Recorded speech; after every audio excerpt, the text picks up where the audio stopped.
योग को?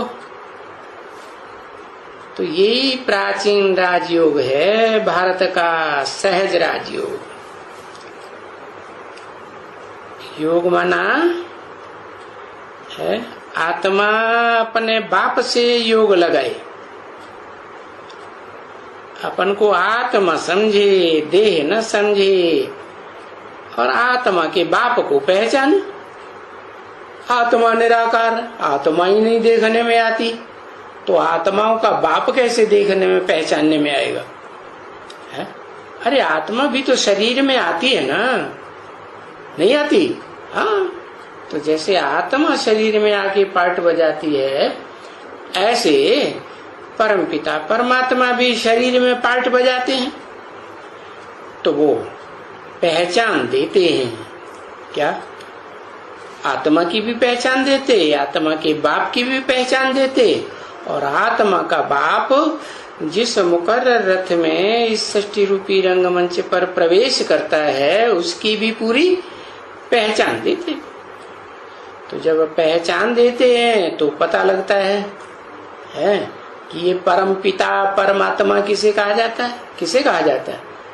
परम पिता कहा जाता है जिसका कोई बाप नहीं होता, बापों का बाप है। इस मनुष्य सृष्टि का जो बाप है, प्रजापिता आदम अर्जुन, उसका भी बाप, परंतु उसका कोई फिर बाप नहीं होता। तो उसे पहचान करके इस सृष्टि रूपी रंगमंच पर कि कहाँ पार्ट बजाए रहा है और किस तन में पार्ट बजाए रहा है, उसे योग लगाना। क्योंकि वो है पतित पावन, है जिससे योग लगाना है, वो पतित और पावन का मेल है। कौन पतित है? जिस मुकर्रर रथ में प्रवेश किया वो हुआ पतित, और जिसने प्रवेश किया है कौन? हाँ, आत्माओं का बाप, वो है वर्ग और पावन। तो वो है वर वेजिटेरियन, है डबल वेजिटेरियन। तो फिर डबल अहिंसक भी हुआ या नहीं हुआ?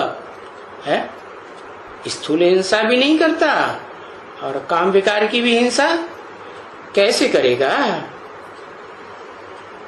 क्योंकि वो तो है ही पतित पावन। तो एवर वेजिटेरियन। तो ये बहुत सहज समझने की बात है। उनको ये चित्र भी भेज देना कि ये जो हैं, ये इनकी स्थापना हो रही है। क्या है ये जो लक्ष्मी नारायण, इनके राज्य की स्थापना हो रही है अभी।